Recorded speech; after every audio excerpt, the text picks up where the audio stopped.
Hello everyone, welcome in our YouTube channel nurturing medicos. तो guys, इस video में मैं बात करने वाला हूँ बी फार्मा के सेकंड सेमेस्टर का जो एक सब्जेक्ट है फार्मास्यूटिकल ऑर्गेनिक केमिस्ट्री। तो इसका हम लोग बात करने वाले हैं। ठीक है, तो जैसा कि आप लोग स्क्रीन पे देख सकते हैं, यहाँ पे लिखा हुआ है कि कॉन्ग्रेचुलेसन और नीचे लिखा हुआ है सेकंड सेमेस्टर। तो ये इसलिए लिखा हुआ है क्योंकि आप लोग फर्स्ट सेमेस्टर को पास कर चुके और सेकंड सेमेस्टर में आप पहुँच चुके हैं। ठीक है, तो ये काफ़ी अच्छी बात है। अब जैसा भी आपका परसेंट गया है फर्स्ट सेमेस्टर में वो मतलब नहीं रखता है, लेकिन आप लोग ये ओवरऑल मैटर करता है कि आप लोग फर्स्ट सेमेस्टर पास कर चुके हैं, अब आ गए हैं सेकंड सेमेस्टर में। ठीक है, तो काफ़ी अच्छी बात है जो कि। तो अब देखो यहाँ पे हमको कितना सब्जेक्ट पढ़ना है सेकंड सेमेस्टर में। जैसे कि मैं आपको बताया तो फर्स्ट सेमेस्टर में 6 सब्जेक्ट है, तो सेकंड सेमेस्टर में भी 6 सब्जेक्ट है। तो पहला सब्जेक्ट है यहाँ पे देखो लिखा हुआ है HAP सेकंड। ठीक है, और HAP सेकंड क्यों है? क्योंकि जो HAP फर्स्ट है वो आपने फर्स्ट सेमेस्टर में पढ़ाया था, उसलिए यहाँ पे HAP सेकंड है। ठीक है, और दूसरा सब्जेक्ट की बात करूँ तो देखो ये रहा फार्मास्यूटिकल ऑर्गेनिक केमिस्ट्री, जिसकी हम लोग इस वीडियो में बात करने वाले हैं। ठीक है, और तीसरा सब्जेक्ट है बायोकेमिस्ट्री, चौथा है पैथोफिजियोलॉजी, फिर कंप्यूटर एप्लीकेशन इन फार्मेसी जो कि पढ़ने में काफ़ी मज़ा आने वाला है, और फिर है इन्वायरमेंटल साइंस। ठीक है, तो आज हम लोग इस वीडियो में अपना सेकंड ये जो सब्जेक्ट है फार्मास्यूटिकल ऑर्गेनिक केमिस्ट्री, जिसका कोड है BP202T, ये बात करेंगे। BP यानी बैचलर ऑफ फार्मेसी कोर्स, 2 यानी सेकंड सेमेस्टर का सब्जेक्ट है, 02 यानी सेकंड नंबर का सब्जेक्ट है, ये T यानी थ्योरेटिकल पोर्शन। ठीक है, ये इसका सब्जेक्ट कोड है। तो ठीक है, बात करते हैं हम लोग, नीचे चलते हैं स्लाइड पे। और ये देखो यहाँ पे आपका मैं सिलेबस मेंशन किया हूँ क्या है। ठीक है, देखो तो यहाँ पे लिखा है BP202T जो कि इसका सब्जेक्ट कोड है, और यहाँ पे फार्मास्यूटिकल ऑर्गेनिक केमिस्ट्री जो कि सब्जेक्ट हम लोग बात करने वाले हैं, और ये पार्ट फर्स्ट है इसका। ठीक है, जैसे HAP फर्स्ट HAP सेकंड है, वैसे ही फार्मास्यूटिकल ऑर्गेनिक केमिस्ट्री फर्स्ट है इस सेमेस्टर में, सेकंड सेमेस्टर में। फिर सेकंड सेमेस्टर में फर्स्ट पार्ट है, थर्ड सेमेस्टर में पार्ट सेकंड होगा, फोर्थ सेमेस्टर में पार्ट थर्ड होगा, ऐसा करके। ठीक है, तो थ्योरेटिकल पोर्शन है ये। तो देखो यहाँ पे कोर्स कंटेंट लिखा हुआ है, यानी क्या क्या कंटेंट मेंशन है हमारे इस कोर्स में, ये इसमें दिया गया है। तो बात करते हैं। देखो तो सबसे पहले इसमें भी 5 यूनिट्स हैं, unit 1, unit 2, unit 3, unit 4, unit 5। ठीक है, तो 5 यूनिट लगभग हर सब्जेक्ट में है। ठीक है, तो देखो तो पहले यूनिट में है आपको बात करने वाले हम लोग क्लासिफिकेशन, नॉमेनक्लेचर एंड आइसोमेरिज्म। ठीक है, तो पहले वीडियो में हम लोग आज बात करने वाले हैं। तो हम लोग इसमें बात करने वाले, देखो पहले यूनिट में क्या दिया गया है। पहले यूनिट में आपका क्लासिफिकेशन, नॉमेनक्लेचर एंड आइसोमेरिज्म। तो ये किसके बारे में दिया गया है कि क्लासिफिकेशन किसका करना है? तो क्लासिफिकेशन हम लोग को करना है ऑर्गेनिक कंपाउंड्स का। ठीक है, ऑर्गेनिक कंपाउंड्स। अभी हम लोग बात करेंगे कि ऑर्गेनिक केमिस्ट्री क्या है, फार्मास्यूटिकल ऑर्गेनिक केमिस्ट्री क्या है, और ऑर्गेनिक कंपाउंड किसे हम लोग बोलेंगे, इनऑर्गेनिक कंपाउंड किसे बोलेंगे, ये सब अभी हम लोग डिटेल में बात करेंगे। ठीक है, कोई भी डाउट आपको नहीं रहेगा इसके बाद। देखो तो क्लासिफिकेशन करना है हम लोग को ऑर्गेनिक केमिस्ट्री का, फिर उसका ऑर्गेनिक कंपाउंड का सॉरी, फिर नॉमेनक्लेचर करना होगा ऑर्गेनिक कंपाउंड्स का, फिर आइसोमेरिज्म पढ़ना होगा। ठीक है, देखो यहाँ पे और ब्रीफ में चलने सिलेबस के, तो लिखा है क्लासिफिकेशन ऑफ ऑर्गेनिक कंपाउंड्स, फिर common and IUPAC name of nomenclature of organic compound, यानी उसका कॉमन नेम करना है, कॉमन नेमिंग उसका, और IUPAC नेमिंग पढ़नी होगी। Up to 10 carbon open chain. ठीक है, 10 कार्बन तक करना है, यानी कि डेकेन तक। ठीक है, मतलब डेकेन तो मान लो अल्केन में आ गया, डेक यानी डेक 10 कार्बन को डेक कहते हैं। ठीक है, DEC डेक, यानी यहाँ तक करना होगा हम लोग को। और फिर ओपन चेन का करना होगा, और कार्बोसाइक्लिक कंपाउंड। कार्बोसाइक्लिक क्या है? इसे हम लोग होमोसाइक्लिक भी कहते हैं। होमोसाइक्लिक अभी क्लासिफिकेशन में ही इसका बात करूँगा, आपको समझ में आ जाएगा। होमोसाइक्लिक मतलब कोई भी अगर साइकिल फॉर्म हो रहा है, कोई भी रिंग फॉर्म हो रही है बेसिकली, तो उसमें अगर होमो यानी सेम एटम से वो रिंग फॉर्म हो रही है, तो उसे हम लोग बोलेंगे होमोसाइक्लिक। और इसी को कार्बोसाइक्लिक कहते हैं, इसलिए क्योंकि ये रिंग बेसिकली कार्बन एटम से फॉर्म होती है। ठीक है, जैसे एग्जांपल दूं तो बेंजीन रिंग अगर मैं फॉर्म कर रहा हूँ, देखो यहाँ पे, देखो ऐसे बेंजीन है, तो यहाँ पे ये जो रिंग बनी है मेन, ये 6 कार्बन की एटम से रिंग बनी है, सभी कार्बन ही एटम है, तो ये आपका कार्बोसाइक्लिक है। ठीक है, या होमोसाइक्लिक बोलेंगे हम लोग इसको। ठीक है, तो देखो फिर ये यूनिट फर्स्ट है ये, इसमें फिर स्ट्रक्चरल आइसोमेरिज्म पढ़ना होगा ऑर्गेनिक कंपाउंड का। आइसोमेरिज्म जो है बेसिकली वो 2 पार्ट में डिवाइड होता है, स्ट्रक्चरल आइसोमेरिज्म और स्टीरियो आइसोमेरिज्म। ठीक है, तो स्टीरियो में आपका ज्योमेट्रिकल और ऑप्टिकल आइसोमेरिज्म आता है, और स्ट्रक्चरल आइसोमर में भी फर्दर क्लासिफिकेशन है, पोजिशनल आइसोमर, फंक्शनल आइसोमेरिज्म, टाउटोमेरिज्म, ये सब तो हम लोग अच्छे से बात करेंगे डिटेल में। ठीक है, फिर यूनिट 2 में ऐसे ही आपका अल्केन, एल्किन, अल्काइन नहीं, अल्केन, एल्किन के बारे में पढ़ना है, कॉन्जुगेटेड डाइन्स पढ़ना है। ठीक है, तो देखो यहाँ पे स्टार मार्क्ड है, यहाँ पे तो स्टार मार्क्ड का क्या मतलब है कि देखो यहाँ पे लिखा हुआ है डिफिनीशन, ये रहा general method of preparation and reaction of the compound superscripted with the asterisk to explain. ठीक है, मतलब कि यहाँ पे टू बी एक्सप्लेन। ठीक है, देखो यहाँ पे लिखा गया कि जो स्टार मार्क्ड है, जो एस्ट्रिस्क मार्क है, जहाँ पे भी जिस भी पर्टिकुलर कंपाउंड पे तो उसका क्या करना है हम लोग को, उसका एमओपी करना है, यानी मेथड ऑफ उसका प्रिपरेशन पढ़ना है, उसका रिएक्शन पढ़ना है, क्या क्या उसके केमिकल रिएक्शंस है उस कंपाउंड के, ठीक है। ये आपका यहाँ पे दिया गया है। तो यही आपका यूनिट 2 में alkane alkene and conjugated ion पढ़ना है, जिसमें E1 E2 रिएक्शंस वगैरह है, मार्कोनिकोस रूल है, ये सब हम लोग अच्छे से बात करेंगे डिटेल में। अभी फिलहाल में हम लोग यूनिट फर्स्ट की टॉपिक की बात करने वाले हैं इसमें। तो देखो, और बाकी और देखना है आपको कि यूनिट 3 यूनिट 4 क्या है, तो शॉर्ट में मैं आपको यहाँ पे दिखा देता हूँ, उनको थोड़ा सा कॉपी कर देता हूँ इस साइड इसको। ये देखो, इसको मैं कर दिया कॉपी इसके ऊपर, ये देखो, ये इसलिए पहले से ही मार्क्ड है थोड़ा सा, ये सब देख सकते हैं यहाँ पे, इसलिए मार्क्ड है क्योंकि मैं वीडियो शूट कर रहा था यार थोड़ा सा, लेकिन रिकॉर्डिंग ऑफ थी तो फिर से मैं शूट कर रहा हूँ। देखो, फिर हम लोग को इसमें पढ़ना है यूनिट 3 में अल्काइल हैलाइड्स, ठीक है। यूनिट 3 ये रहा, लेकिन कुछ मिस है क्या इसमें, यूनिट 3 लग रहा है ऊपर लिखा गया था, ठीक है। यूनिट 3 में अल्काइल हैलाइड, इसको हम लोग हेलो एल्केन्स कहते हैं, ठीक है। हेलो एल्केन्स आप लोग 12th केमिस्ट्री के 12th ऑर्गेनिक केमिस्ट्री में पढ़े होंगे, हेलो एल्केन हेलोरिन्स, वो वाला इसमें हेलो एल्केन पढ़ना है। फिर एल्कोहल्स पढ़ना है इसमें। फिर 4th यूनिट में आपका कार्बोनिल कंपाउंड, यानी कि aldehyde and ketone, carbonyl compound जिसमें C double bond O present हो ग्रुप, ठीक है, जैसे कि एल्डिहाइड एंड कीटोन। फिर आपको यूनिट 6 में कार्बोक्सिलिक एसिड पढ़ना है और एलिफेटिक अमीन पढ़ना है, ठीक है। ये रहा एलिफेटिक अमीन यहाँ पे। ये आपका इतना यूनिट है। देखो, इसमें जो सिलेबस दिया गया है वो बेसिकली पूरा 11th और 12th के ही केमिस्ट्री का सिलेबस है, कुछ इसमें अलग से नहीं दिया गया, सब बेसिक है, ठीक है। तो अब हम लोग बात करते हैं, देखो जिसका हम लोग को आज बात करना था इस वीडियो में, वो टॉपिक है यहाँ पे लिखा हुआ है, थोड़ा सा इसको करता हूँ स्मॉल, ये देखो यहाँ पे लिखा हुआ है क्लासिफिकेशन, नॉमेनक्लेचर एंड आइसोमेरिज्म, ठीक है। हम लोग को क्लासिफिकेशन करना है ऑर्गेनिक कंपाउंड का, फिर नॉमेनक्लेचर उनका करना है, कॉमन नेमिंग और आईपीसी नेमिंग, फिर आइसोमेरिज्म पढ़ना है, ठीक है। तो लेकिन हम लोग इस वीडियो में क्या करेंगे, एक साथ तो कवर नहीं कर सकते हैं, काफ़ी बड़ी वीडियो हो जाएगी। तो हम लोग इस वीडियो यानी टुडेज वीडियो में क्या करने वाले हैं, क्लासिफिकेशन करने वाले हैं, किसका, ऑर्गेनिक कंपाउंड्स का, ठीक है। तो क्लासिफिकेशन करने से पहले ऑर्गेनिक कंपाउंड का ये जान लेते हैं कि ऑर्गेनिक कंपाउंड है क्या, ठीक है। तो देखो यहाँ पे ऑर्गेनिक कंपाउंड क्या है, पहले बेसिक इंट्रोडक्शन थोड़ा ले लेते हैं। तो ऑर्गेनिक कंपाउंड से भी पहले पढ़ने से पहले हम लोग देख लेते हैं कि ऑर्गेनिक केमिस्ट्री क्या है, ठीक है। तो देखो यहाँ पे मैं लिखा हुआ हूँ यहाँ पे टॉपिक ऑर्गेनिक केमिस्ट्री, ठीक है। तो यहाँ से मैं अब लिखना डेफिनेशन से चालू करता हूँ और आपको समझाना चालू करता हूँ, ठीक है। थोड़ा सा यहाँ पे मैं पेन का थिकनेस थोड़ा सा बढ़ा लेता हूँ, ठीक है। अब चलो स्टार्ट करते हैं यहाँ से। देखो ऑर्गेनिक केमिस्ट्री क्या है, सबसे पहले तो ये ब्रांच ऑफ केमिस्ट्री है, क्योंकि यहाँ देखो ऑर्गेनिक केमिस्ट्री है, ये ब्रांच ऑफ साइंस बोलोगे या तो स्पेसिफिकली केमिस्ट्री की बात करेंगे हम लोग, ठीक है। देखो, तो the branch of chemistry,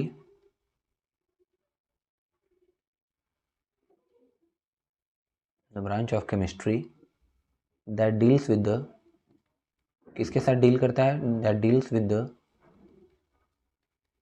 study of, इसमें किस चीज़ की पढ़ाई की जाती है, study of organic compounds, organic compounds, ठीक है। इन विच जिसमें ऑर्गेनिक कंपाउंड, देखो the branch of chemistry which deal with the study of the organic compound, जिसमें हम लोग जिस केमिस्ट्री के ब्रांच में ऑर्गेनिक कंपाउंड के बारे में पढ़ते हैं उसे हम लोग ऑर्गेनिक केमिस्ट्री कहते हैं। और ऑर्गेनिक कंपाउंड का क्या क्या पढ़ते हैं, मतलब उसके बारे में, जैसे क्या क्या उसमें हम लोग पढ़ते हैं ऑर्गेनिक कंपाउंड के बारे में। तो यहाँ पे मैं लिखता हूँ ऑर्गेनिक कंपाउंड के बारे में हम लोग पढ़ते हैं उसका प्रिपरेशन, कि कैसे प्रिपेयर होता है कोई भी ऑर्गेनिक कंपाउंड, क्या क्या रिएक्शन शो करता है, रिएक्शन शॉर्ट में आर एक्शन में लिख देता हूँ। फिर उसका कंपोजिशन क्या है, कैसे कैसे वो बना होता है, किस किस एटम या एलिमेंट से। उसके बाद उसका प्रॉपर्टीज़, क्या क्या उसकी फिजिकल प्रॉपर्टीज़ होती हैं, क्या क्या केमिकल प्रॉपर्टी होती है किसी भी ऑर्गेनिक कंपाउंड की, अगर ये सब हम लोग पढ़ेंगे जिस ब्रांच में केमिस्ट्री की, उसे हम लोग बोलते हैं ऑर्गेनिक केमिस्ट्री, ठीक है। तो एक और बात मैं यहाँ पे लिख देता हूँ कि इतना आपको समझ में आ गया होगा कि ऑर्गेनिक केमिस्ट्री किसे कहते हैं, ठीक है। तो यहाँ पे देखो एक टर्म मैं यूज किया हूँ ऑर्गेनिक कंपाउंड, तो अभी इसका टेंशन मतलब कि ऑर्गेनिक कंपाउंड क्या है, अभी बात करूँगा नीचे ही जस्ट, ठीक है। तो यहाँ पे मैं आपको एक बात बताने वाला था कि एक लाइन ये भी लिख लो कि फादर किसे कहते हैं ऑर्गेनिक केमिस्ट्री के, ठीक है। तो फादर ऑफ ऑर्गेनिक केमिस्ट्री, ये सब बेसिक नॉलेज है, आपको पता होना चाहिए थोड़ा सा। तो फादर ऑफ ऑर्गेनिक केमिस्ट्री हम लोग कहते हैं फ्राइडरिच वोलर, ठीक है। वोलर बोलो या वोलर बोलो, एच साइलेंट कर सकते हो, स्पेलिंग यही है लेकिन, ठीक है। इसको मैं थोड़ा सा हाईलाइट कर देता हूँ। Friedrich Wohler is the father of the organic chemistry basically, ठीक है। तो ये आपको समझ में आ गया होगा। अब हम लोग चलते हैं थोड़ा नीचे और बात करते हैं। देखो फार्मास्यूटिकल ऑर्गेनिक केमिस्ट्री क्या है, इसमें क्या है, फार्मास्यूटिकल ऑर्गेनिक केमिस्ट्री क्या है, मतलब जिस भी और मतलब जो भी ऑर्गेनिक कंपाउंड्स का हम लोग फार्मास्यूटिकल यूजेस देखते हैं, मतलब कि उसका एप्लीकेशंस वगैरह देखते हैं फार्मेसी लाइन में, उसे फार्मास्यूटिकल ऑर्गेनिक केमिस्ट्री कहते हैं। ठीक है, थोड़ा सा मैं डेफिनेशन लेता हूँ फिर आपको समझाता हूँ। फिर से बढ़ा लेता हूँ थोड़ा सा पेन का थिकनेस ताकि आपको अच्छे से दिखे। ठीक है, थोड़ा सा और 1 minute.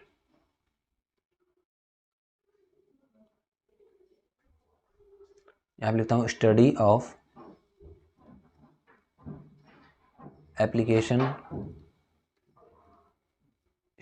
Application of organic compounds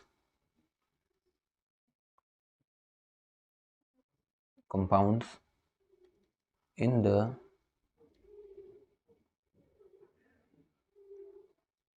pharmaceutical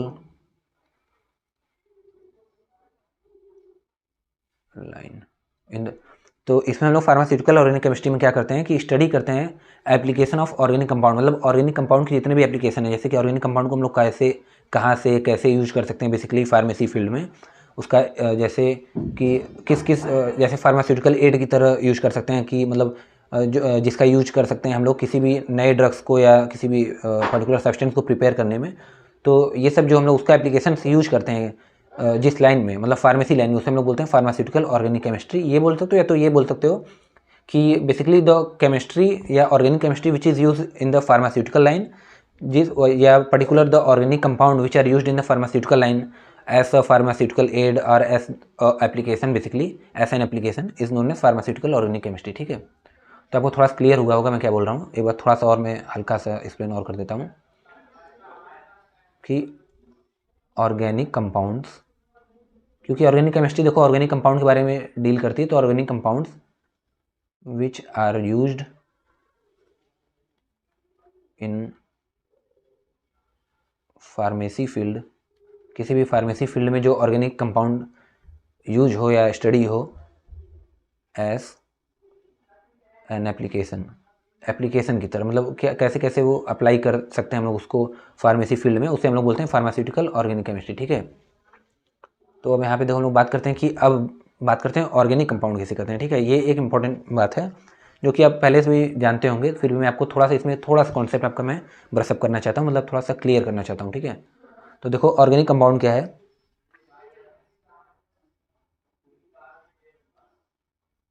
the substances, या इसमें जो सब्सटेंसेस होंगे इसमें या जो कंपाउंड होंगे basically substances that are comprises of, जो कि या दैट आर फॉर्म्ड ऑफ या कंप्राइज्ड ऑफ, कंप्राइजेस कर दो, comprises of hydrogen and carbon basically. ठीक है, उसी को हम लोग हाइड्रोकार्बन बोलते हैं, हाइड्रोकार्बन। जो सब्सटेंस है, जो कंपाउंड हाइड्रोजन और कार्बन से जनरली बने हो उसे हम लोग बोलते हैं ऑर्गेनिक कंपाउंड। ठीक है, और हाइड्रोजन और जो कार्बन से बना होता है उसे हम लोग हाइड्रोकार्बन बोलते हैं। ठीक है, जैसे एग्जांपल हाइड्रोकार्बन का हो गया आपका मीथेन हो गया CH4, ईथेन हो गया C2H6, ये सब वगैरह हो गया। ठीक है, और इसमें ये तो मतलब बेसिक है, मतलब इसमें कुछ आपका अभी कॉन्सेप्ट क्लियर नहीं हुआ होगा, इतना तो आप जान रहे हैं कि जो हाइड्रोकार्बन की स्टडी की जाए, जिस कंपाउंड जो हाइड्रोकार्बन से बना हो उसे हम लोग ऑर्गेनिक केमिस्ट्री कहते हैं, या सॉरी ऑर्गेनिक कंपाउंड कहते हैं। तो इसमें एक बात ये लिखो, इसको मैं रेड पेन से यहाँ पे अब लिखता हूँ कि जो मेन इंपॉर्टेंट बात जो आपको याद करने वाली है इसमें क्या है कि compound having, the compounds having carbon as principal element, जिस भी कंपाउंड में अगर कार्बन प्रिंसिपल एलिमेंट की तरह काम करेगा उसे हम लोग बोलेंगे ऑर्गेनिक कंपाउंड। ठीक है, एक ये पॉइंट लिख लो, और दूसरा पॉइंट ये है कि कंपाउंड शुड कंटेन, मतलब कंपाउंड क्या कंटेन करना चाहिए, contain carbon to hydrogen bond. ठीक है, ये बहुत इंपॉर्टेंट बात है, सबसे ज़्यादा इन तीनों पॉइंट में यही बात है कि वो जो भी कंपाउंड में अगर carbon to hydrogen directly bond attach है, बॉन्ड कैसा होगा, वो कोवैलेंट बॉन्ड होगा, तो उसे हम लोग बोलेंगे ऑर्गेनिक कंपाउंड। ठीक है, थोड़ा सा मैं आपको अभी एक एग्जांपल देता हूँ तब आपको थोड़ा सा ज़्यादा क्लियर समझ में आएगा। इसको मैं करता हूँ थोड़ा सा नीचे पेस्ट ताकि हम लोग को जगह मिले। ठीक है, अब देखो यहाँ पे बात थोड़ा सा और स्पेस है तो हाँ थोड़ा सा और नीचे कर लेते हैं इसको। देखो जैसे अगर मैं एग्जांपल की बात करूँ, अब तुम लोग मुझे बताओ, ये तीनों डेफिनेशन एक बार फिर से सुन लो मैं क्या लिखा हूँ। इसमें लिखा है कि the substances that are comprised of hydrogen and carbon, basically hydrocarbon are categorized into the organic compound, okay. And the second thing is that the compound having carbon as principal element, मतलब किसी भी compound में अगर carbon एक principal element की तरह काम कर रहा है तो उसे हम लोग बोलते हैं ऑर्गेनिक कंपाउंड। या तीसरी पॉइंट, इंपॉर्टेंट पॉइंट बोले हम लोग, तो ये है कि कंपाउंड, उस कंपाउंड में basically carbon to hydrogen bond होना ही चाहिए, ठीक है। जैसे अगर देखो एग्जाम्पल बात करूँगा तो आपको थोड़ा सा डाउट क्लियर होगा कुछ। देखो अगर मैं बोलूँगा CO2, तो ये मैं अगर आपसे पूछ रहा हूँ कि ऑर्गेनिक कंपाउंड है CO2 एक, ऑर्गेनिक है या इनऑर्गेनिक है, ठीक है। ये मैं आपसे पूछ रहा हूँ ऑर्गेनिक है कि इनऑर्गेनिक, तो आप बताइए। तो सबसे पहले क्या करते हैं हम लोग, CO2 का स्ट्रक्चर बनाते हैं, क्योंकि देखो अगर कार्बन देखूंगा तो कार्बन है, पहले के डिफिनीशन या पहले के जैसे लोग डिफिनीशन सोचते हैं तो उसमें क्या है कि किसी भी कंपाउंड में अगर कार्बन है तो वो आपका ऑर्गेनिक कंपाउंड है, लेकिन हालांकि ऐसा होता नहीं है। ये 3 पॉइंट अगर बेसिकली वो फॉलो कर रहा है तो तभी हम लोग उसको ऑर्गेनिक कंपाउंड कहेंगे, ठीक है। तब देखो, तो इसका अगर मैं स्ट्रक्चर बताऊँ तो C double bond O double bond O। अब देखो कार्बन यहाँ तो है एलिमेंट, ठीक है। अब दूसरा बात देखो, ये जो थर्ड पॉइंट वाली बात है कि should contain carbon to hydrogen bond, इसमें क्या कार्बन टू हाइड्रोजन बॉन्ड है कोई? देखो कार्बन टू हाइड्रोजन बॉन्ड तो मुझे नहीं दिख रहा है। इसमें कार्बन टू ऑक्सीजन बॉन्ड आपको मिल जाएगा यहाँ पे, लेकिन कार्बन टू ऑक्सीजन बॉन्ड देखो यहाँ पे है, यहाँ पे भी कार्बन टू ऑक्सीजन बॉन्ड है, लेकिन कार्बन टू हाइड्रोजन बॉन्ड नहीं है। कार्बन टू हाइड्रोजन बॉन्ड नहीं है, हाइड्रोजन ही नहीं प्रेजेंट है तो कार्बन टू हाइड्रोजन बॉन्ड कहाँ से होगा, ठीक है। तब ये क्या हो गया आपका, एक इनऑर्गेनिक कंपाउंड हो गया, ठीक। दूसरा एग्जाम्पल अगर मैं बात करूँ, देखो H2CO3, ठीक है। ये आपका, इसे हम लोग बोलते हैं कार्बोनिक एसिड, कार्बोनिक एसिड। इसमें कार्बन है, स्ट्रक्चर ना बनाए अगर बाहर से अगर हम लोग ऊपर से देखें तो देखो कार्बन है, हाइड्रोजन है, तो बेसिकली लगेगा कि हाँ ठीक है हाइड्रोकार्बन, हाइड्रोजन कार्बन है, तो ये एक ऑर्गेनिक कंपाउंड है। लेकिन फिर भी ये एक इनऑर्गेनिक कंपाउंड है। कैसे? इसको मैं यहाँ पे लिखता हूँ, ये क्या है, एक इनऑर्गेनिक कंपाउंड, इनऑर्गेनिक, ठीक है। क्यों? देखो अब इसका मैं फिर से यहाँ पे देखो स्ट्रक्चर बनाता हूँ, हाइड्रोजन ऑक्सीजन, मतलब ये स्ट्रक्चर अभी मैं बना रहा हूँ। अगर स्ट्रक्चर ना बनाने आता हो तो मैं धीरे धीरे, जैसे हम लोग आगे बात करेंगे वीडियोस में, तो धीरे धीरे मैं आपको सिखा दूंगा स्ट्रक्चर कैसे बनाते हैं, ठीक है। देखो तो ये इसका स्ट्रक्चर है H2CO3, 2 हाइड्रोजन है तो एक हाइड्रोजन यहाँ हो गया, एक यहाँ हो गया, 3 ऑक्सीजन है तो 1 2 3 ऑक्सीजन हो गया, और एक कार्बन बीच में कार्बन हो गया, ठीक है। अब देखो कार्बन हाइड्रोजन तो है इसमें बेसिकली, लेकिन ये जो थर्ड वाली पॉइंट है सबसे इंपॉर्टेंट यही बात है इसमें, इसको मैं थोड़ा सा हाईलाइट करना चाहूँगा। अगर आप इसको कम से कम याद रखते हैं तो आपको काफ़ी डिफिनीशन आपका क्लियर रहेगा, आपका काफ़ी सवाल जो है वो सही रहेगा, ठीक है। ये वाला compound should contain carbon to hydrogen bond, ठीक है। तो इसमें देखो मैं बोल रहा था, बात कर रहा था आपसे, एक मिनट थोड़ा सा पेन चेंज करता हूँ, हाँ देखो अब इसमें बताओ क्या कार्बन टू हाइड्रोजन बॉन्ड है इस कंपाउंड में, कार्बोनिक एसिड में? कार्बन टू हाइड्रोजन बॉन्ड तो है नहीं। कार्बन टू ऑक्सीजन बॉन्ड आपको मिल जाएगा, हाइड्रोजन टू ऑक्सीजन बॉन्ड मिल जाएगा, लेकिन कार्बन टू हाइड्रोजन जो डायरेक्टली बॉन्ड है कि कार्बन डायरेक्टली अटैच है हाइड्रोजन से, ऐसा है क्या? ऐसा नहीं है। देखो कार्बन से hydrogen directly attach, directly attach नहीं है, ठीक है, नहीं है। इसलिए क्या हो गया, ये आपका एक इनऑर्गेनिक कंपाउंड है, इनऑर्गेनिक कंपाउंड है, ठीक है। मैं थोड़ा सा होप करता हूँ कि आपका थोड़ा सा डाउट क्लियर हुआ होगा कि ऑर्गेनिक कंपाउंड क्या है बेसिकली, ठीक है। तो अब देखो हम लोग अब यहाँ से बात करने वाले हैं, लास्ट में एक टॉपिक है कि ऑर्गेनिक वर्सेस इनऑर्गेनिक कंपाउंड्स, ठीक है। ऑर्गेनिक कंपाउंड क्या होते हैं, इनऑर्गेनिक कंपाउंड क्या होते हैं, ठीक है। तो ऊपर वाला जो जो भी मैं थोड़ा लिखा हूँ इसको इरेज करता हूँ, थोड़ा सा इसको मैं स्पेस बनाता हूँ।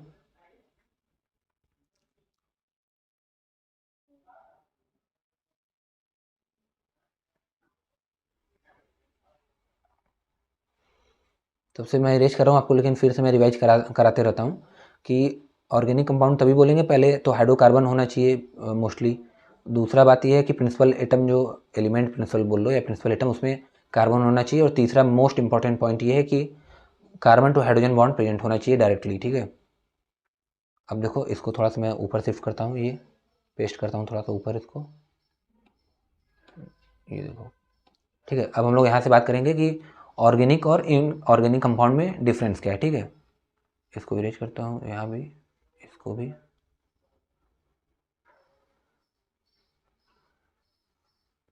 थोड़ा सा हम लोग का बैक करता हूँ, ये ठीक है।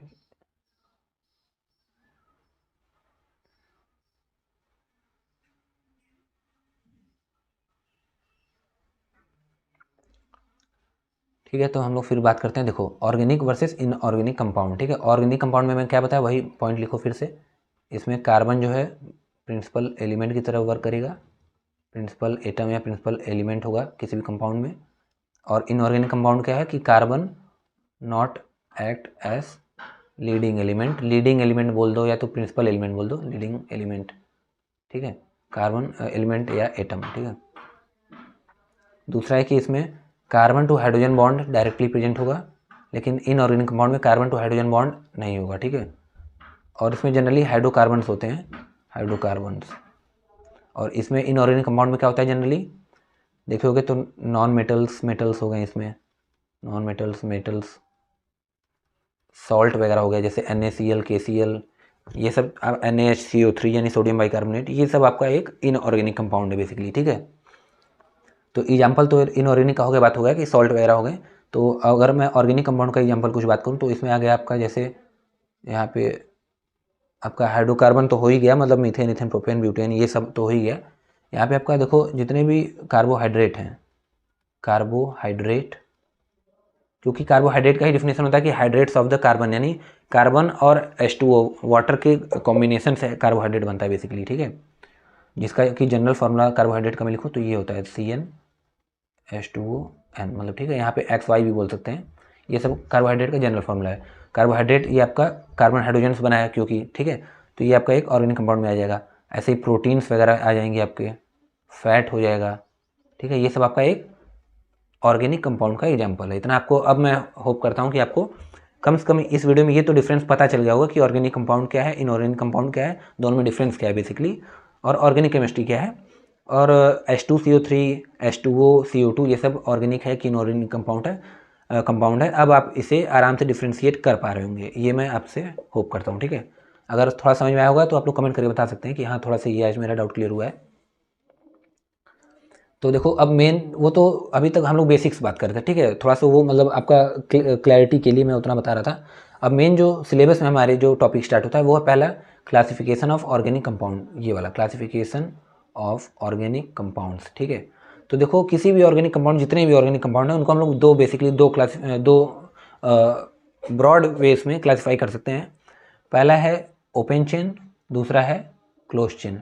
अब देखो ओपन चेन को ही हम लोग ए साइक्लिक चेन बोलते हैं। ए साइक्लिक मतलब ए यानी एब्सेंट, जिसमें साइकिल यानी रिंग एब्सेंट हो, यानी ओपन हो या ब्रांच्ड हो, वो आपका ए साइक्लिक हो गया। इसी को हम लोग ए साइक्लिक भी बोलते हैं, उसी को ओपन चेन भी कहते हैं। और इसी को ही हम लोग एलिफेटिक चेन भी कहते हैं। एलिफेटिक यानी लॉन्ग स्ट्रेट कार्बन चेन या ब्रांच्ड कार्बन चेन हो जाएगा, ठीक है। जैसे ये ऐसा नहीं कि एलिफेटिक या ओपन या ए साइक्लिक में बस ऐसे ही कंपाउंड आएंगे कि कार्बन कार्बन कार्बन ऐसा कार्बन, एक मिनट, जरूरी नहीं कि ऐसा ही आए, उसमें ऐसा भी आ सकता है कार्बन कार्बन कार्बन, मान लो ऐसा है कार्बन तो एक यहाँ लग गया, एक यहाँ लग गया, ऐसे ब्रांच वाले भी हो सकते हैं। बस क्लोज ऐसा नहीं होना चाहिए कि आके क्लोज हो जाए, ये नहीं होना चाहिए इसमें, ठीक है। और नॉन एलिफेटिक में या ए साइक्लिक या साइक्लिक में या तो क्लोज चेन में क्या है, एक रिंग फॉर्म होगा बेसिकली, ठीक है, क्लोज रिंग फॉर्म होगा, उसे हम लोग बोलेंगे क्लोज चेन। अब देखो तो एलिफेटिक या ए साइक्लिक या ओपन चेन, अब मैं इसको तीन तीन नाम इसलिए बता रहा हूँ, आपको डाउट क्रिएट करने के लिए नहीं बता रहा हूँ। देखो कहीं कहीं अगर आप बुक में पढ़ेंगे तो ए साइक्लिक ओपन दिया है, कहीं कहीं एलिफेटिक मिल जाएगा। तो आपका मतलब तीनों टर्म आपको पता रहे कि तीनों एक ही टर्म होता है। ये नहीं कि अगर एग्जाम में वगैरह में टीचर आपसे पूछ दे तो कि एलिफेटिक क्या है तो आप कन्फ्यूजन में आ जाए, अच्छा एलिफेटिक क्या है, ये तो हम लोग टर्म सुने नहीं थे। तो ऐसा नहीं होना चाहिए। इसलिए अगर आपको ऐसा लगे, मतलब अगर ऐसा मिले कि सुने ही ना हो तो फिर वीडियो का मतलब ही क्या है, ठीक है। तो मेरा काम है कि आपको मैं जितने भी टर्म्स हैं बेसिकली उसको एक साथ कंबाइन करके समझा सकूं कि उसी को क्या क्या बोलते हैं, ताकि आपका कोई फर्दर डाउट ना रह जाए, ठीक है, उसके ऊपर। अब देखो तो एलिफेटिक की हम लोग बात करें तो उसको हम लोग बेसिकली दो टाइप में फर्दर क्लासीफाई करते हैं, एक सैचुरेटेड, एक अनसैचुरेटेड। अब इतना हम लोग देखो पढ़ते आ रहे हैं पहले से ही, काफ़ी क्लासेस में पढ़े हैं कि सैचुरेटेड क्या होता है, जब कार्बन कार्बन के बीच में सिंगल बॉन्ड हो, कार्बन कार्बन के बीच में अगर सिंगल बॉन्ड है तो वो सैचुरेटेड कंपाउंड कहलाएगा। और कार्बन कार्बन के बीच में अगर डबल बॉन्ड है या कार्बन कार्बन के बीच में ट्रिपल बॉन्ड है तो ये आपका अनसैचुरेटेड कंपाउंड कहलाएगा, ठीक है। यहाँ पे मैं लिख देता हूँ double and triple, double bond, यहाँ पे डबल एंड ट्रिपल बॉन्ड अगर कार्बन के बीच में तो अनसैचुरेटेड, और सैचुरेटेड आपका कार्बन कार्बन के बीच में सिंगल बॉन्ड। अब देखो सैचुरेटेड में अल्केन्स आते हैं जनरली मतलब एल्केन्स ही आते हैं। और अनसैचुरेटेड में क्या है कि एल्कीन्स आएंगे और एल्काइंस आएंगे, ठीक है। एल्कीन्स वही हो गए जिसके जिसके कार्बन कार्बन के बीच में double bond, alkynes carbon carbon के बीच में ट्रिपल बॉन्ड, एल्केन में कार्बन कार्बन के बीच में सिंगल बॉन्ड, ठीक है। अब देखो एक चीज़ मैं बता देता हूँ थोड़ा सा कि देखो क्या है कि अल्केन का एक जनरल फॉर्मूला होता है, देखो CnH2n+2, ठीक है, ये अल्केन का जनरल फार्मूला है। ऐसे ही अल्कीन का जनरल फार्मूला क्या है, CnH2n, और अल्काइंस का जनरल फार्मूला है CnH2n-2, ठीक है। अब इस फार्मूला पे हम लोग रख के देखते हैं कोई चीज़। देखो जैसे पुटिंग अगर आपको वीडियो देखो क्लियर ना हो तो आप लोग थोड़ा सा 720p में अगर पिक्सल में आप करके थोड़ा सा देखेंगे तो काफ़ी अच्छी क्लैरिटी दिखेगी। बाकी क्वालिटी इसमें 1080 यानी 1080p तक है, ठीक है। तो पुटिंग यहाँ पे n=2, अगर मैं n=2 रखता हूँ इस वाले फॉर्मूले में, क्या होगा, देखो यहाँ पे C2H2 × 2 + 2, ये क्या हो गया C2H4+6H4+2, ठीक है, सॉरी हाँ ठीक है, फिर C2H6, ये देखो। तो ओवरऑल जो फार्मूला बन के आ रहा है आपका 2 रखने पे n की वैल्यू, तो C2H6 आ रहा है, ठीक है, जो कि आपका इथेन होता है, इथेन। तो अल्केन क्या है कि लास्ट में देखो n रिप्रेजेंट कर रहा है कि सिंगल बॉन्ड है, और अल्केन आपका ये मेथेन, एथेन, प्रोपेन, ब्यूटेन ये सब आता है, ठीक है। तो ये आपका इथेन हो गया, जो कि एक अल्केन है, जो कि एक सैचुरेटेड कंपाउंड है। क्यों? क्योंकि इसमें देखो कार्बन कार्बन के बीच में सिंगल बॉन्ड है, ठीक है। स्ट्रक्चर की बात करूँ मैं इसके, तो देखो ऐसे बनेगा CH, फिर यहाँ पे कार्बन H, ठीक है। अब ये देखो कार्बन कार्बन के बीच में सिंगल बॉन्ड है। यहाँ पे मैं इसको अगर शेप से लेके यहाँ पे ये बनाता हूँ ऐसा, ठीक है। देखो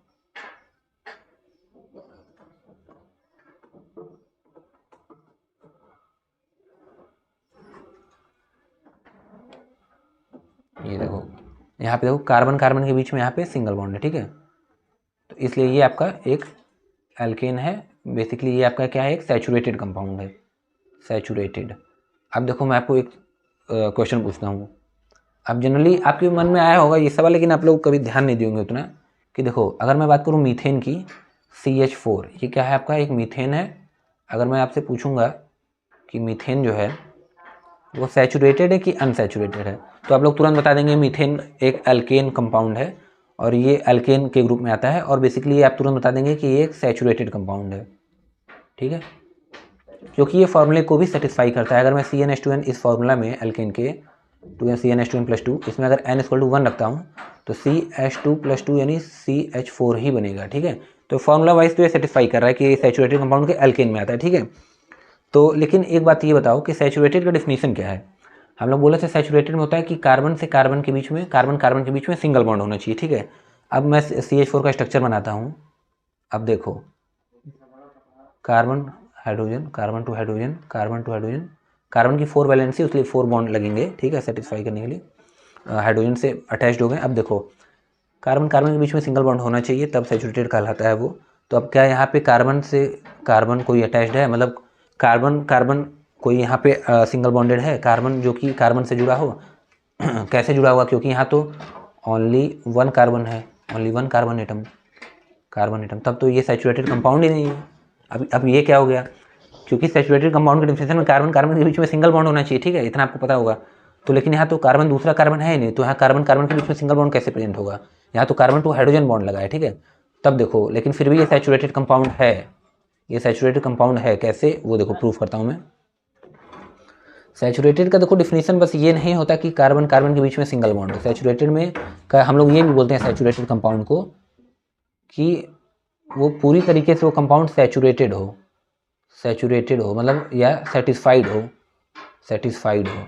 किस चीज़ से सेटिस्फाइड हो, थोड़ा सा इसको मैं स्क्रॉल करता हूँ। देखो सेटिस्फाइड बाई इट्स वैलेंसी, अपने वैलेंसी से सेटिस्फाइड हो। अगर मैं यहाँ पे कार्बन की बात करूँ, कार्बन इसका वैलेंसी होता है 4, क्योंकि कन्फिग्रेशन है कार्बन का, देखो एटॉमिक नंबर 6 होता है, इसका कन्फिग्रेशन करूँगा तो 2,4 आएगा, तो 4 इलेक्ट्रॉन चाहिए इसको अपने ऑक्टेट को कंप्लीट करने के लिए, इसलिए 4 वैलेंसी होती है। तो यानी ऐसे कार्बन एक टेट्रावैलेंट है, ठीक है, कार्बन टेट्रावैलेंट एलिमेंट है। तो अगर मैं इसको देखो सभी वैलेंसी को अगर मैं सेटिस्फाई कर दूँ, बॉन्डेड कर दूँ, अगर मैं यहाँ हाइड्रोजन लगा दूँ, यहाँ पे भी, अब क्या सभी इसकी वैलेंसी सेटिस्फाइड हो गई, बिल्कुल सेटिस्फाई होगी। क्या सभी वैलेंसी सेचुरेटेड है, मतलब कंप्लीट हैं, सेटिस्फाई हैं, बिल्कुल हैं, इसलिए ये एक सैचुरेटेड कंपाउंड हम लोग इसे कहते हैं, ठीक है। अब मैं होप करता हूँ कि आपको ये समझ में आ गया होगा कि CH4 जो आपका मीथेन है वो सैचुरेटेड कंपाउंड कैसे है, जबकि इसमें कार्बन टू कार्बन कोई बॉन्ड नहीं प्रेजेंट होता है, कोई सिंगल बॉन्ड नहीं प्रेजेंट होता है। ठीक है, ये एक थोड़ा सा बेसिक टाइप का क्वेश्चन था। ठीक है, तो अब यहाँ से हम लोग बात कर चुके हैं सैचुरेटेड का। अब देखो अनसैचुरेटेड में एल्कीन अल्काइन में आपको बताया था आता है। अब एल्कीन का जनरल फार्मूला थोड़ा देख लेते हैं। एल्कीन का जनरल फार्मूला होता है देखो CnH2n। इसमें अगर मैं n का वैल्यू मान लो 2 रखता हूँ, एक बार 2 रखता हूँ, एक बार 1 रखता हूँ। ठीक है, 2 and 1, तो 2 रखने पे देखो क्या आएगा, n बराबर 2 रखा तो C2H4। ठीक है, और 1 रखूँगा तो 1 हो जाएगा CH2, जो कि कभी एग्जिस्ट नहीं करता है। मतलब क्या कि देखो मीथेन तो एग्जिस्ट करता है, लेकिन मीथेन और मिथाइन ये एग्जिस्ट नहीं करता। क्यों?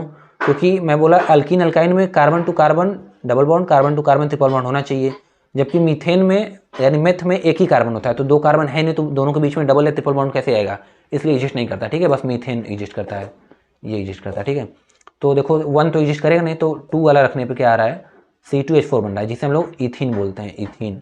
और जिसका स्ट्रक्चर अगर मैं ड्रॉ करूँगा तो देखो ऐसा है, C double bond C H H, यहाँ पे भी H H। ठीक है, कार्बन कार्बन के बीच में डबल बॉन्ड है, इसलिए ये एक अल्कीन हो गया, जो कि अनसैचुरेटेड कंपाउंड हो गया। ठीक है, ऐसी अब एक चीज़ देखो इंपॉर्टेंट बात क्या है, यहाँ पे मैं लिख रहा हूँ, कहीं कहीं आपको टर्म मिल जाएगा। देखो इथीन जो ये है, फिर से मैं लिखता हूँ यहाँ पे C2H4 इथीन जो है, इसी को हम लोग क्या कहते हैं, इथाइलिन कहते हैं, इथाइलिन। ठीक है, ethene is also known as ethylene. ये बात आप लोग थोड़ा जानते रहिएगा। ऐसे ही अगर मैं अब अनसैचुरेटेड में अल्काइन की बात करूँ, तो अल्काइन का मैं आपको बताया फॉर्मूला क्या है, CnH2n-2। ये किसका है, अल्काइन का है, अल्काइन। इसका अगर n=2 रखता हूँ मैं इसमें, तो क्या बनता है फॉर्मूला देखो, C2H2। अगर n=2 इस फॉर्मूला में रखा मैं अल्काइन के, तो C2H2 बनेगा, जिसका स्ट्रक्चर बनाऊँ तो C triple bond CH H आएगा। ठीक है, देखो ट्रिपल बॉन्ड है, इसलिए ये एक अनसैचुरेटेड है और अल्काइन में आएगा। ठीक है, तो C2H2, अब इसी C2H2 को हम लोग बोलते हैं इथाइन, जिसका कि दूसरा नाम होता है, यहाँ पे पेन चेंज करता हूँ मैं, जिसका कि दूसरा नाम होता है एसिटाइलिन। ठीक है, ये आप लोग जानते रहिए, बहुत इंपॉर्टेंट बात है ये, एसिटाइलिन, एसिटाइलिन। ठीक है, इसको भी हाईलाइट कर देता हूँ। तो मैं आपसे ओवरऑल क्या बताया इसमें कि इथीन जो है C2H4, इसको हम लोग इथाइलिन भी कहते हैं, और जो इथाइन होता है C2H2, इसको हम लोग एसिटाइलिन भी कहते हैं। ठीक है, ये आप लोग बात जानते रहिएगा, याद रखिएगा, तो आपको थोड़ा सा बेनिफिशियल होगा। ठीक है, तो अब मैं करता हूँ इसको इरेज, और अब हम लोग बात करने वाले हैं नॉन एलिफेटिक को, यानी कि साइक्लिक को या तो क्लोज चेन को हम लोग फर्दर क्लासीफाई करने वाले हैं। ठीक है, इसको मैं इरेज करता हूँ, जल्दी जल्दी इरेज करते हैं ताकि आपका ज़्यादा समय वेस्ट ना हो और हम लोग पूरा इसमें एफिशिएंटली पढ़ाई कर सकें इसमें। ठीक है, इरेज करने में पूरा वो 1 मिनट।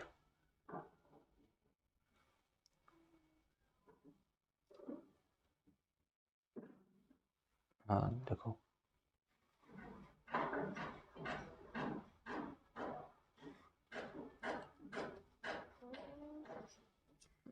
मिनट।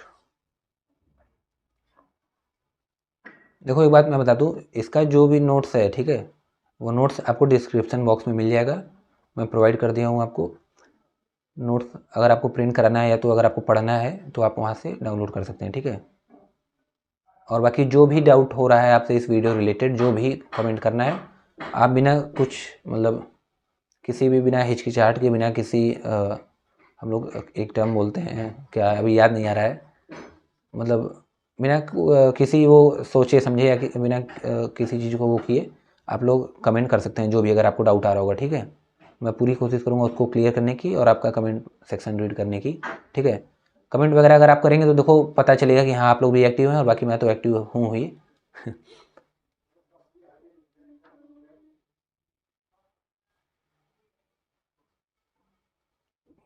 कुछ वीडियोस में देखता हूँ उसमें उन लोग बोलते हैं कि कमेंट करने से पता चलता है कि आदमी जिंदा है, तो ऐसा कुछ बात है क्या? तो अगर आप लोग जिंदा हैं तो कमेंट करिए उन लोग के अकॉर्डिंग। ठीक है, तो चलो अब बात करते हैं हम लोग नॉन एलिफेटिक जो ऑर्गेनिक कंपाउंड्स हैं, उनको हम लोग क्लासीफाई करते हैं फर्दर। ठीक है, देखो तो नॉन एलिफेटिक कंपाउंड को हम लोग क्लासीफाई कर सकते हैं 2 टाइप में, होमोसाइक्लिक, इसी को कार्बोसाइक्लिक भी कहते हैं, और हेट्रोसाइक्लिक, ठीक है, हेट्रोसाइक्लिक। अब देखो यहाँ पे मैं लेता हूँ होमोसाइक्लिक क्या है, मैं अभी आपको ऊपर जस्ट सिलेबस में फर्स्ट यूनिट की बात किया था, वहाँ टर्म यूज हुआ था होमोसाइक्लिक। अगर आपको नहीं याद आ रहा हो तो मैं फिर से दिखा देना चाहता हूँ एक बार कि हम लोग बात कर चुके हैं। इसको फिर से मैं यहाँ पे शिफ्ट करता हूँ। देखो अब यहाँ पे अगर मैं जूम करता हूँ, ये देखो यहाँ पे देखो कार्बोसाइक्लिक था ना, कार्बोसाइक्लिक, और यहीं पे मैं आपको यहाँ पे होमोसाइक्लिक को बताया हूँ, ठीक है। अब ये मत कहना कि मैं बताया नहीं था, लेकिन फिर भी मैं बता रहा हूँ आपको, इसलिए कह रहा हूँ वीडियो थोड़ा सा ध्यान से देखते रहिए, पूरा फोकस बनाए रखिए, ठीक है। अगर आप ध्यान से सुनेंगे तो आपको एक एक बात समझ में आएगी कि इस वीडियो में बताया क्या क्या हूँ, जो कि आपको काफ़ी काम देने वाला है।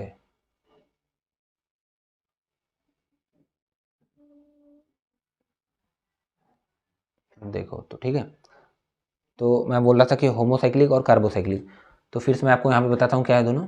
तो होमोसाइक्लिक क्या है, देखो होमोसाइक्लिक मतलब साइकिल जो है, जो भी रिंग, साइकिल कोई रिंग कहते हैं, जो भी रिंग फॉर्म हो अगर वो सेम एटम से हो, सेम एटम से, तो उसे हम लोग बोलेंगे होमोसाइक्लिक। जैसे एग्जाम्पल, साइक्लोहेक्सेन अगर मैं बनाऊँ ऐसे, तो इसको अगर मैं ऐसे ओपन करके बनाऊँ तो ऐसे बनाया गया है, ये देखो कुछ कार्बन कार्बन, जो कि 6 कार्बन की रिंग है, ठीक है, 1 2 3 4 5 6, ठीक है। अब ये बताओ क्या ये जो रिंग बनी है 6 कार्बन की, इसमें सभी एटम के कार्बन के ही हैं कि कुछ ऑक्सीजन नाइट्रोजन वगैरह भी यूज हुआ है? सिर्फ कार्बन का है ना, देखो यहाँ पे कार्बन ही प्रेजेंट है, कार्बन से ही पूरी रिंग बन गई है ये। तो क्या हो गया, ये एक होमोसाइक्लिक हो गया। इसी को हम लोग कार्बोसाइक्लिक भी कहते हैं, क्योंकि ये कार्बन से रिंग बनी हुई है पूरी, ठीक है, तो इसको कार्बोसाइक्लिक बोलते हैं। कार्बो यानी कार्बन, ठीक है। अब देखो, अब हेट्रोसाइक्लिक में क्या है, इसकी का अगर मैं अपोजिट कर दूं, मान लो तुमसे बोलूं कि कोई रिंग बनी है, मान लो जैसे अगर मैं ये रिंग बना रहा हूँ, कार्बन कार्बन, ये नाइट्रोजन यहाँ लगा दिया, यहाँ कार्बन कार्बन लगा दिया। अब बताओ क्या ये होमोसाइक्लिक है? साइक्लिक तो है, देखो क्या ये साइक्लिक है? साइक्लिक है बिल्कुल, क्योंकि एक रिंग बन रहा है, चेन, क्लोज चेन बन रहा है, ठीक है, साइक्लिक तो है। अब क्या होमो है? होमो यानी सिमिलर एटम से बना है क्या? सभी कार्बन है? नहीं, सभी कार्बन नहीं है, एक यहाँ नाइट्रोजन भी यूज है। तो क्या हो गया, होमो यानी सेम, हेट्रो यानी डिफरेंट। होमो यानी सेम, हेट्रो यानी डिफरेंट। डिफरेंट एटम के कॉम्बिनेशन से ये चेन बना हुआ है, रिंग चेन, इसलिए से हेट्रोसाइक्लिक बोलेंगे, ठीक है। हेट्रो यानी डिफरेंट, डिफरेंट एटम्स के कॉम्बिनेशन। कौन कौन से एटम्स बने हैं? यहाँ कार्बन और नाइट्रोजन से, ठीक है, ये चेन बना हुआ है, रिंग चेन, तो इसे हम लोग हेट्रोसाइक्लिक बोलेंगे, ठीक है। अब फर्दर देखो, होमोसाइक्लिक को भी या कार्बोसाइक्लिक बोलो, उसको दो टाइप में क्लासीफाई करते हैं, ए साइक्लिक और एरोमेटिक। ऐसे ही हेट्रोसाइक्लिक को भी ए साइक्लिक और एरोमेटिक में क्लासीफाई करते हैं, ठीक है। तो होमोसाइक्लिक में ए साइक्लिक वाले को हम लोग बात करते हैं। थोड़ा सा इरेज करता हूँ, जगह बनाता हूँ यहाँ पे लिखने के लिए।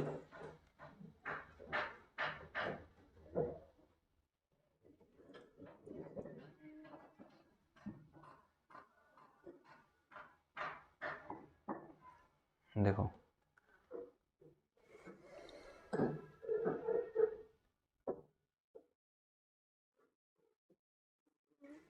यहाँ पे इरेज कर लेता हूँ मैं, फिर उसके बाद बात करता हूँ। देखो दोनों में है, होमोसाइक्लिक में भी क्लासिफाइड है फर्दर ए साइक्लिक और ए साइक्लिक नहीं है, सॉरी याद रखना, एली साइक्लिक है, ठीक है। ए साइक्लिक तुम लोग ऊपर किए थे ना, aliphatic, a cyclic, open chain, ठीक है। ये है एली साइक्लिक, एली साइक्लिक और एरोमेटिक में, ठीक है। अभी मैं आपको बताता हूँ एली साइक्लिक क्या है, एरोमेटिक क्या है, ठीक है। देखो यहाँ पे अगर मैं एली साइक्लिक की बात करूँ तो एली साइक्लिक होता है ऐसे चेन्स बेसिकली, क्योंकि यहाँ होमोसाइक्लिक की क्लासिफिकेशन है ये, तो होमोसाइक्लिक यानी ऐसे साइक्लिक कंपाउंड्स या रिंग कंपाउंड्स जिसमें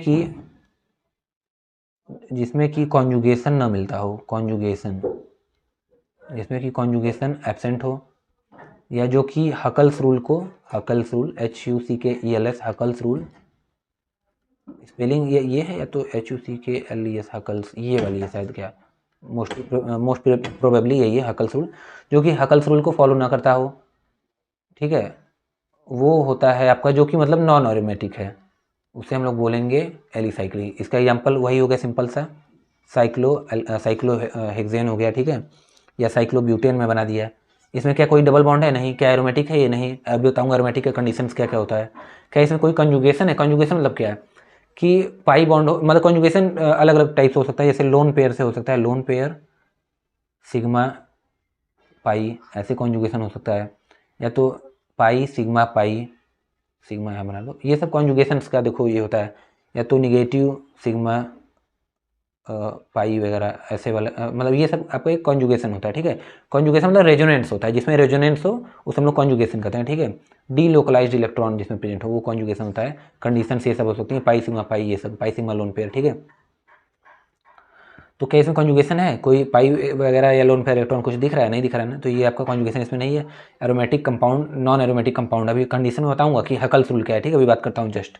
तो ये आपका एक एग्जाम्पल हो गया किसका, एलिसाइक्लिक कंपाउंड, जो कि होमोसाइक्लिक है। होमो कैसे है ये, क्योंकि देखो यहाँ पे सभी कार्बन के एटम से ये रिंग बना हुआ है, ठीक है। अब यही देखो एलिसाइक्लिक में तुम्हारा क्लियर कर देता हूँ हेट्रोसाइक्लिक का भी कैसे। मान लो मैं यहाँ पे बना रहा हूँ कार्बन कार्बन कार्बन नाइट्रोजन बना दिया ये। अब ये देखो साइक्लिक कंपाउंड तो बन गया, साइक्लिक हो गया, लेकिन हेट्रोसाइक्लिक है, क्यों, क्योंकि ये डिफरेंट एटम से मिलकर ये रिंग बना है, कार्बन एटम से एक नाइट्रोजन एटम से मिलकर बना है।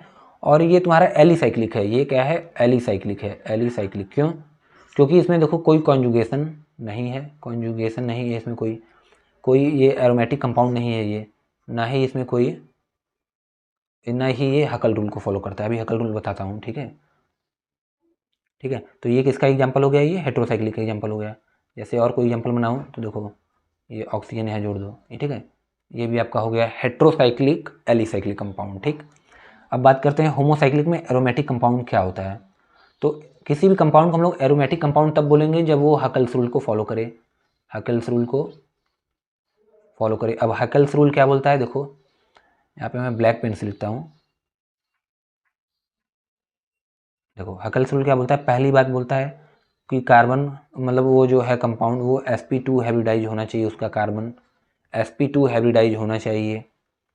दूसरा रिंग फॉर्म करना चाहिए हकल रूल में, क्योंकि देखो अब हम लोग एरोमेटिक वगैरह रिंग के ही केस में तो बात करते हैं, रिंग होना चाहिए। तीसरा बात बोलता है कि इलेक्ट्रॉन्स जो भी उसके हैं 4n+2 4n π+2 इलेक्ट्रॉन कंडीशन ऐसा फॉलो करना चाहिए, ठीक है।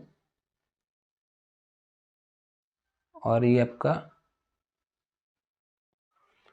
देखो अगर इतनी कंडीशंस हैं बेसिकली तो वो हकल रूल को फॉलो करता है और वो एरोमेटिक कंपाउंड में इंक्लूडेड होगा, ठीक है। तो जैसे अगर मैं और इसमें एरोमेटिक में बेसिकली जो इसको हम लोग फर्दर क्लासीफाई करते हैं, देखो बेंजोनॉइड और नॉन बेंजोनॉइड में करते हैं, क्यों, क्योंकि जो मेन पेरेंट एटम होता है किसी भी एरोमेटिक फैमिली का वो बेंजीन होता है मोस्टली। देखो थोड़ा सा मैं इरेज करता हूँ यहाँ पे तो बात बताता हूँ आपको। बेंजीन का आपको फॉर्मूला पता होगा कैसे होता है, ठीक है। बेंजीन एक देखो एक मोस्ट कॉमन जाना जाने वाला एरोमेटिक कंपाउंड है बेंजीन।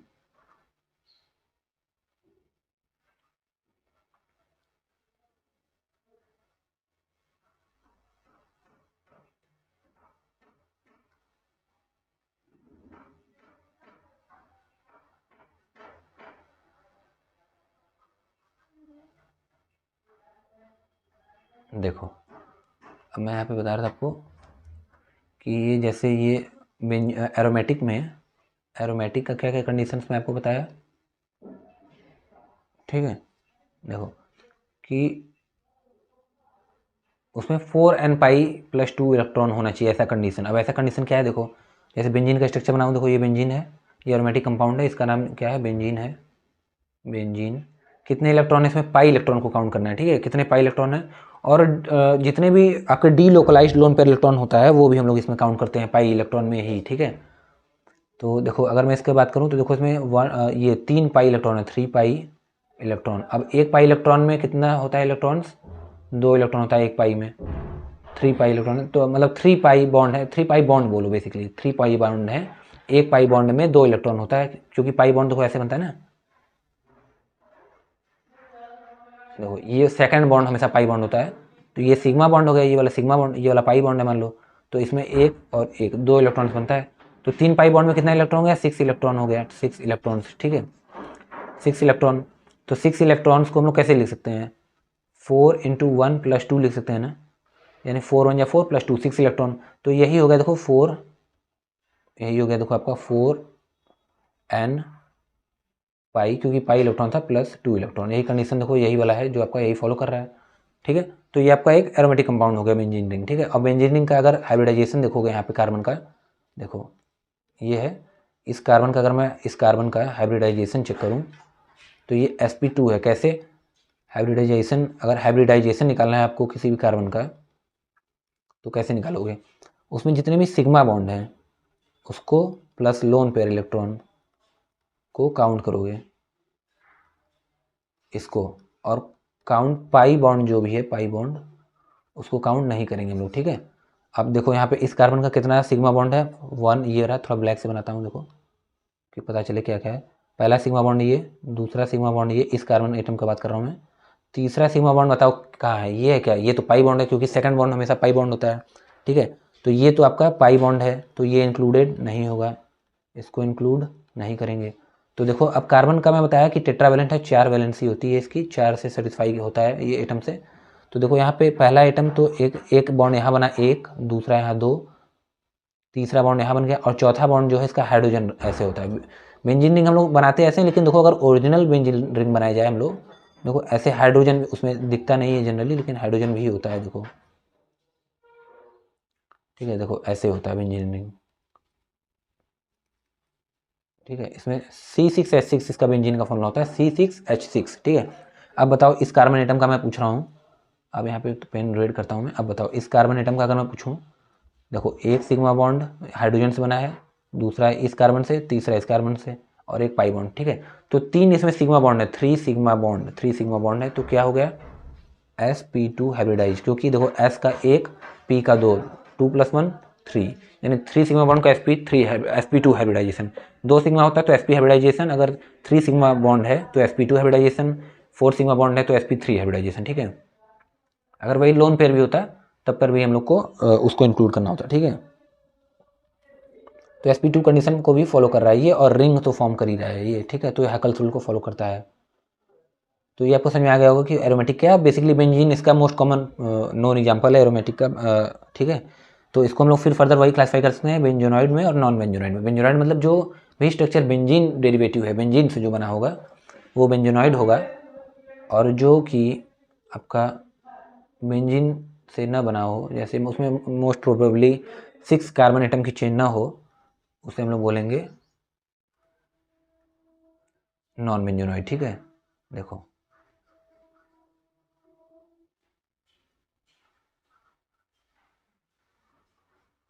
अब इसका आउटर बाउंड्री जो इरेज हो गया तो कोई दिक्कत नहीं है, अब इरेज हो जाने दो। अच्छा मुझे समझ में आ रहा है, इरेज हो गया, थोड़ा सा ज़्यादा हमको स्पेस मिल गया क्या देखो लिखने के लिए। अब देखो तो नॉन बेंजोनॉइड, नॉन बेंजोनॉइड की बात करें, बेंजोनॉइड जैसे अगर मैं कोई स्ट्रक्चर बना दिया, पहले तो इसमें थोड़ा देखो बेंजीन ही आ गया पहली बात। दूसरा अगर मैं स्ट्रक्चर बनाऊँ, एक बेंजीन को ऐड किया, दूसरे बेंजीन को ऐड कर दिया, इसे नैप्थलीन बोलेंगे, नैप्थलीन। देखो दोनों बेंजीन जैसा है ना स्ट्रक्चर, मतलब बेंजीन ही जुड़ के बनाया है एक कंपाउंड पर्टिकुलर, तो ये बेंजोनाइड में आ गया। नॉन बेंजोनाइड में बात करूँ मैं, इसका एग्जांपल एजुलिन लिख लो, एजुलिन। इसका कैसे होगा, 1 2 3 4 5 6, कितना हो गया, 6 हो गया ना, 7 7 कार्बन का चेन बनाते हैं इसको।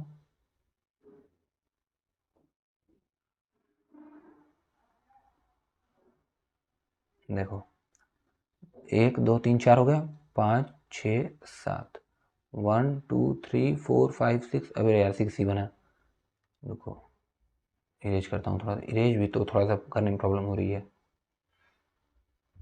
आज थोड़ा सा लैग कर रहा है।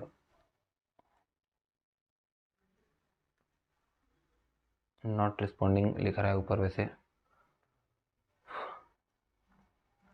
हाँ थोड़ा सा देखो,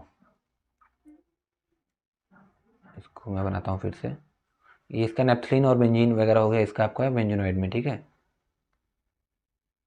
अब मैं बात करूँ नॉन बेंजोनॉइड में, इसका एग्जांपल होता है एजुलिन, जिसका स्ट्रक्चर अगर मैं बनाऊँ,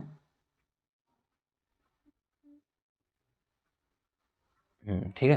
देखो कितने कार्बन, 7 कार्बन की रिंग है क्या, देखो 1 2 3 4 5 6 7, ठीक है, 7 कार्बन की रिंग है। अब यहाँ पे एक और 5 कार्बन का रिंग बना देता हूँ मैं, 1 2 3 4, 1 2 3 4 5, 5 कार्बन का, ठीक है।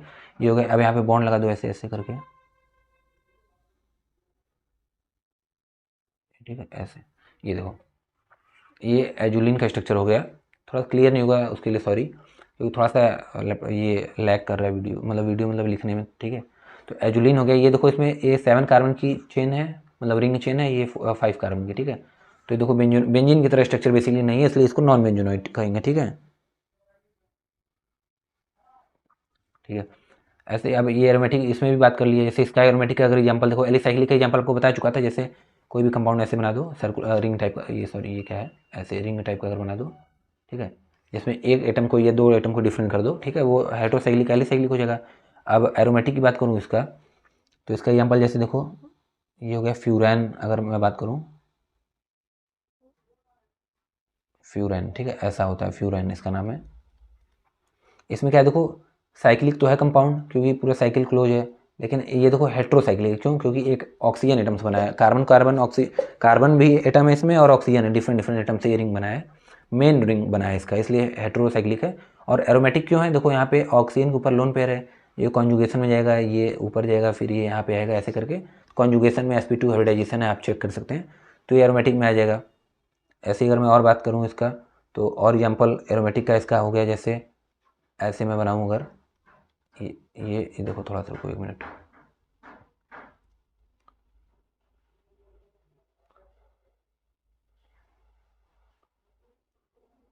देखो, तो ये ऐसे ऐसे डबल बॉन्ड लगा दिया, और यहाँ पे अगर मैं एस लिख दिया डबल बॉन्ड, ठीक है, ये आपका हो गया थायोफीन, इसको बोलते हैं थायोफीन, थायोफीन, ठीक है।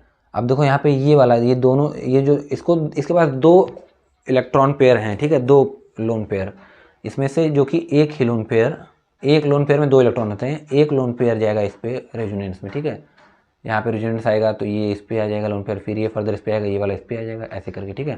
तो ये भी देखो एक एरोमेटिक कंपाउंड है जो कि हेट्रोसाइक्लिक है, क्यों, क्योंकि ये डिफरेंट डिफरेंट एटम से मिलकर ये इसका मेन रिंग फॉर्म हो रही है, ठीक है। और एक एग्जांपल की बात करूँ मैं, तो थोड़ा सा जगह देखता हूँ, यहाँ पे है स्पेस हमारे पास,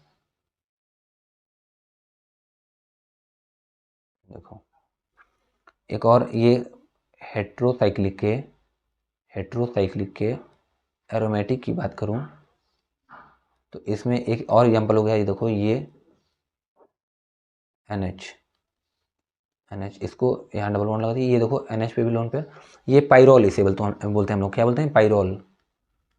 ये भी देखो एरोमेटिक है, कैसे, क्योंकि देखो इसका पाई इलेक्ट्रॉन कितना है, वही 3 कंडीशन, हकल रूल को फॉलो करे, 3 कंडीशन क्या है, sp2 हाइब्रिडाइज होना चाहिए, sp2 रिंग फॉर्म होना चाहिए, प्लेनर होना चाहिए, ये सब, और उसके बाद फिर आपका 4n pi plus 2 electron condition होना चाहिए। अब इसमें चेक करो 4n पाई प्लस 2 इलेक्ट्रॉन है क्या, देखो 1 2, मैं बोला लोन पेयर को भी ऐड करते हैं अगर वो डी लोकलाइज यानी रेजोनेंस में कॉन्जुगेशन में पार्ट ले रहा है, रेजोनेंस में पार्ट ले रहा हो, तो बिल्कुल रेजोनेंस में पार्ट ले रहा है, ये देखो यहाँ से ये इस पे जा रहा है, ये इस पे जा रहा है, तो 2 इलेक्ट्रॉन ये हो गया, 3 4 5, एक पाई पे 2 इलेक्ट्रॉन, तो 2 पाई तो 4 इलेक्ट्रॉन ये हो गया, और 2 इसका लोन पेयर का इलेक्ट्रॉन, ठीक है, लोन इलेक्ट्रॉन, तो 6 इलेक्ट्रॉन हो गया, 6 इलेक्ट्रॉन को लिखोगे तो 4 इंटू 1 प्लस 2 इलेक्ट्रॉन, तो देखो 4n पाई कंडीशन फॉर्म कर रहा है, where n equal to 4n pi electron, where n equal to 1 in this case, ठीक है, फॉर्म कर रहा है। और sp2 हाइब्रिडाइज भी आप चेक कर सकते हैं, जैसे अगर मैं NH की बात करूँ तो देखो एक हाइड्रोजन बॉन्ड से अटैच है यहाँ पे, एक लोन पेयर है, और एक यहाँ 4 है इसका,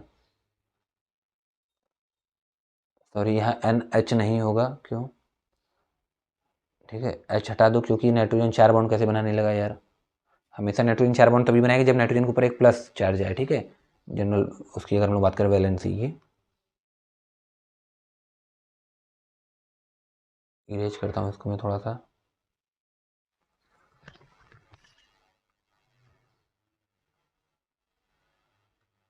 ठीक है, देखो तो स्ट्रक्चर एक बार मैं फिर से बना देता हूँ, आपको समझ में आ गया होगा मैं क्या समझाना चाह रहा हूँ इसमें बेसिकली, कि कैसे ये हेट्रोसाइक्लिक और एरोमेटिक है, ठीक है। फिर से बनाता हूँ यहाँ पे स्ट्रक्चर, देखो NH मत लगाना, N लगा दिया यहाँ पे, ये डबल बॉन्ड लगा दिया, ये आपका हो गया पाइरोल, यहाँ नाइट्रोजन के ऊपर देखो एक तुम्हारा ये हो गया लोन पेयर, अब देखो ये हो गया 1 2 3, 3 सिग्मा बॉन्ड हो गए, लोन पेयर को भी हम लोग लेते हैं, ऐड करते हैं हाइब्रिडाइजेशन में, मतलब 2 सिग्मा बॉन्ड हो गए प्लस 1 लोन पेयर हो गया, ऐसे लिखो, ऐसे स्पेसिफिक 2 सिग्मा बॉन्ड एक लोन पेयर मिलके 3 बना, 3 को हम लोग लिखते हैं sp2 हाइब्रिडाइज, ठीक है, यानी ये कंडीशन को फॉलो कर रहा है, ठीक है। तो अब हम लोग बात करते हैं, इतना आपको समझ में आ गया होगा अब क्या है, ठीक है। अब मैं देखो कुछ क्वेश्चन दिया हूँ, आपको अब समझ में आ जाएगा कि आपका कितना डाउट क्लियर हुआ, आपको ये इस क्वेश्चन करने से पता चलेगा, क्योंकि देखो कोई भी टॉपिक पढ़ रहे हो वो बहुत बड़ी बात नहीं है, उसका ऊपर आपका कितना कॉन्सेप्ट क्लियर हुआ उस टॉपिक के ऊपर, आप कितना प्रैक्टिस कर रहे हैं क्वेश्चन, वो इम्पोर्टेंट बात है, वह या इंपॉर्टेंट रोल प्ले करता है, ठीक है। तो प्रैक्टिस क्वेश्चन के लिए देखो मैं आपको दिया हूँ पहला क्वेश्चन कि ये देखो इसको बोलते हैं फिनॉल, हम लोग ये वाले क्वेश्चन को मैं दिया हूँ, इसको फिनॉल बोलते हैं, इसमें पूछा हूँ कि होमोसाइक्लिक है कि हेट्रोसाइक्लिक है। अब इसमें अब तुम लोग को बताना कि होमोसाइक्लिक है कि हेट्रोसाइक्लिक, मैं बता चुका हूँ क्या है। एक बात ध्यान देना कि होमोसाइक्लिक हेट्रोसाइक्लिक एटम्स को हम लोग को देखना है कि जो कि मेन जो रिंग फॉर्म कर रहे हैं उसके एटम्स को देखना है, ये नहीं कि बाहर ऑक्सीजन लगा है, ठीक है। जैसे मेन जो रिंग में है, जैसे रिंग में देखो किस चीज़ से बना है, मैं आपको थोड़ा सा बस हिंट दे रहा हूँ। रिंग देखो इतने ही से बना है एटम से ना, क्या सभी एटम सेम है? अगर सेम है तो होमोसाइक्लिक, डिफरेंट होगा तो हेट्रोसाइक्लिक, ठीक है। दूसरा क्वेश्चन है, पूछा हूँ कि सैचुरेटेड और अनसैचुरेटेड कंपाउंड, ये सेकंड क्वेश्चन है। अब देख लो यहाँ डबल बॉन्ड है तो बाकी समझ लो इसे सैचुरेटेड के अनसैचुरेटेड कहते हैं। आप लोग कमेंट करके आंसर बताइए, ठीक है। देखो ऐसे ही फिर यहाँ पे है थर्ड क्वेश्चन की minimum number of carbon required to make ring. कोई भी रिंग फॉर्म करने के लिए मिनिमम कम से कम कितना कार्बन की हम लोग को रिक्वायरमेंट होती है, ठीक है, रिंग फॉर्म करने के लिए। चौथा क्वेश्चन क्या है कि कंडीशन फॉर एरोमेटिक कंपाउंड, किसी भी कंपाउंड को हम लोग एरोमेटिक कब बोलेंगे? जब वो हकल रूल को फॉलो करेगा। तो आंसर आपको लिखना है क्या कि हकल रूल में कौन कौन सा कंडीशन आता है, आपको 3 कंडीशन या 4 कंडीशन में लास्ट में बताया, ठीक है, तो आपको वो लिखना है। क्वेश्चन फिफ्थ है क्या कि ये जो है ये फ्यूरान है, मैं अभी आपको एग्जाम्पल बताया हूँ फ्यूरान, तो क्या फ्यूरान हेट्रोसाइक्लिक है कि होमोसाइक्लिक है, आपको ये कमेंट करके बताना है। और मैं होप करता हूँ कि आपको अच्छे से वीडियो समझ में आया होगा, और जो भी अगर इसके बाद कुछ भी फर्दर डाउट है आपका तो आप कमेंट करके मुझे बताइए, मैं आपका वो डाउट क्लियर करने की पूरी कोशिश करूँगा। बाकी नोट्स जो है इसका मैं लिख देता हूँ। नोट्स क्या है, इसमें डिस्क्रिप्शन बॉक्स में, इसके डिस्क्रिप्शन बॉक्स में ऑलरेडी अपलोडेड है, अपलोडेड या मेंशन बोलो, ठीक है। आप वहाँ से इसको डाउनलोड कर लेना, डाउनलोड कर लेना और अपना कमेंट अच्छा अच्छा लिख के भेजते रहना, हार्ट बना के, जो भी आपका जैसा मन आए, ठीक है।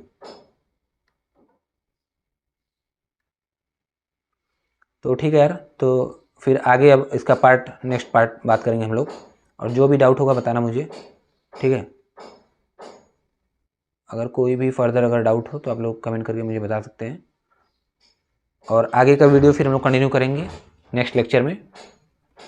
इस वीडियो में क्लासिफिकेशन की बात हो चुकी है ऑर्गेनिक कंपाउंड की। अगले वीडियो में हम लोग आईयूपीएसी नॉमेनक्लेचर करेंगे, कॉमन नेमिंग और उसकी आईयूपीएसी नेमिंग किसी भी ऑर्गेनिक कंपाउंड की, ठीक है। तब तक के लिए मिलते हैं फिर अगले वीडियो में, तब तक के लिए ओके बाय।